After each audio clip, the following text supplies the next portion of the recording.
Ok, ce qu'on va faire là, là on a vu, je sais que le kip, comme vous avez vu, c'est un mouvement un peu étrange, 2 il n'est pas vraiment facile à faire.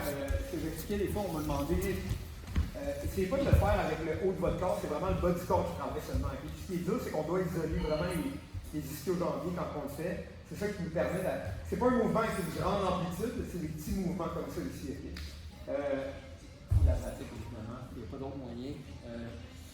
Fait qu'il faut avoir l'air bizarre pour faire tout seul des fois, regarder autour. Genre, tout le monde vous juge, là, mais c'est pour des bonnes raisons, on peut sortir de la montée complète à là, je vais vous montrer un peu, ça va être un mix des deux techniques qu'on vient de faire. Donc, je vais vous montrer, ça c'est probablement une de mes techniques favorites pour sortir de la montée complète. C'est un mix du elbow escape qu'on vient de faire pour amener le coude et le genou à l'intérieur. Puis on va rajouter en plus le mouvement des jambes parce que, comme je vous ai expliqué, souvent, vos adversaires qui sont par-dessus, plus leur niveau est élevé, plus ils vont utiliser tout leur corps pour garder la position, pour vous empêcher de bouger vos hanches. Okay? Ils savent que si vos hanches ont de l'espace pour bouger, ça veut dire que vous pouvez ramener les genoux à l'intérieur. Okay? Donc, ce qu'on va faire, c'est qu'on va avoir notre partenaire par-dessus ici. Il va être bas, puis il va avoir un cross-face. Okay? Donc, là, je suis pris, puis je sens que je ne peux pas aller dans mon kick directement. Okay? Donc, ce que je vais faire, c'est qu'encore une fois, je vais aller main à la hanche, garder mon coude à l'extérieur de l'autre hanche, puis je vais amener mon coude au matelas. Je ne peux pas tourner vers ma gauche parce qu'il y a un crossface. Donc, je vais tout faire à ma droite. Okay? Vous allez pouvoir pratiquer les deux bords. À partir d'ici, je vais encore faire une fois mon grand pont ici pour amener mon coude en dessous. Puis là, j'essaie en un mouvement d'étirer, mais je commence à être bloqué. Mon partenaire colle ses genoux ensemble, ok? Il est vraiment fort, ok? Puis je sens que je ne peux pas vraiment sortir. Donc, ce que je vais faire maintenant, c'est que je vais connecter mes jambes ici, puis je vais commencer le même mouvement. Puis pendant que je quitte, je vais pousser vraiment à deux mains dans sa jambe qui me prend ici. Puis je peux encore une fois ramener mon genou à l'intérieur. Puis c'est tout ce que vous avez besoin, c'est d'amener un cadre entre vous, votre partenaire, ok? Comme je disais tout à l'heure, si je me bats avec mon haut de corps seulement, contre tout le corps de mon partenaire, c'est pas assez. J'ai besoin de mes jambes, ok? Puis c'est comme ça qu'on peut retourner en garde.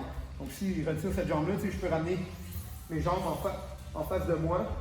Puis, vous savez, quand vous jouez de la garde en jiu-jitsu, la raison pourquoi c'est aussi fort pour notre partenaire de passer nos jambes et de nous contrôler, c'est que tout ce qui nous reste, c'est notre haut de corps. Donc c'est très dur pour nous de travailler sans nos jambes. Donc on veut toujours avoir nos jambes en face de notre partenaire.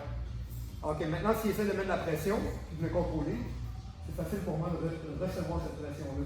Parce que j'ai ce qui est le plus fort de mon corps, c'est mes jambes, puis j'ai ça en moins vie. Okay? C'est toujours ça l'objectif qu'on a derrière. Donc, encore une fois, on va faire de l'autre bord cette fois-ci. Mon partenaire m'écrase, puis il y a un crossface. Okay? Je ne peux pas aller vers ma gauche. On oublie ça immédiatement. C'est pour ça qu'on doit pratiquer les deux bords. Maintenant, je sens peut-être que mon partenaire est trop lourd, je ne peux pas aller dans un kick où je n'arrive pas à avoir une bonne position sur les hanches.